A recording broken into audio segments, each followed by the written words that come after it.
November 2013 nang tanghaling kauna-unahang kampyon ng UNTV Cup ang Judiciary Magis. June 2014, bigong idepensa ng Magis ang kampyonato matapos talunin ng eventual Season 2 champion AFP Cavaliers sa semifinal round. Tinapos ng Magis ang UNTV Cup Season 2 campaign na runner-up lamang. Checking your lineup. And the outside threes. That is usually good for the Judiciary. Sa Season 3, mas agresibo ang Judiciary Magis sa kanilang kampanya upang makuhang muli ang championship.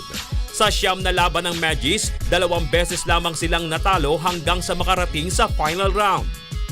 Bagamat tinalo ng Malacanang Patriots sa unang paghaharap nila ngayong season sa second round eliminations sa pamamagitan ng 4 na puntos lamang, 69-65, tinambakan naman nila ng 18 puntos ang Patriots sa Game 1 ng Best of 3 series sa final round noong April 12 sa Inares Sports Arena, 89-71.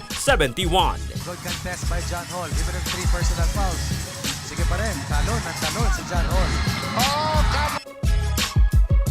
Sa Martes, desidido ang Judiciary na tapusin na ang Season 3. Nawala sa atin to nung second cup. So talagang pinagsisikapan namin na mabawi to ngayong third cup.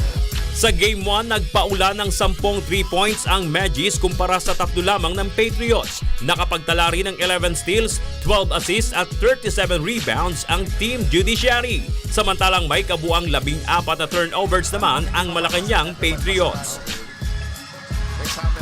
Isang panalo na lamang ang kailangan ng Magis upang makamit ang championship. Kaya naman puspusan ang kanilang pag-iensayo para sa maselan at napakahalagang laro. We'll just be playing our game. We'll be more aggressive sa defense, grab the rebounds, loose ball, no? And then we should be able to set our plays very well. Ngunit ang Malacanang Patriots nangakong babawi sa Game 2 at patutunayang hindi tsamba ang kanilang panalo sa Judiciary sa second round eliminations. Marami nga nagsasabi, tsamba lang daw yung panalo namin, no? So, it's also a motivating factor sa amin na i-prove na hindi namin natsambahan. Ang Game 2 ng Best of 3 series ng UNTV Cup Season 3 Finals ay magsisimula alas 8 ng gabi sa Smart Araneta Coliseum sa darating na Martes. Bago ang Game 2, gaganapin ang exhibition game ng PBA Legends at UNTV Cup Season 3 Selections alas 6:30 ng gabi na ang bahagi ng kikitain ay ibibigay kay Samboy Lim, ang tinaguriang aerial voyager ng PBA.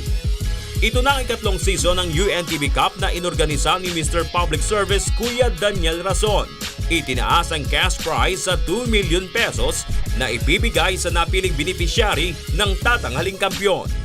Bernard Dadis, UNTV News Worldwide.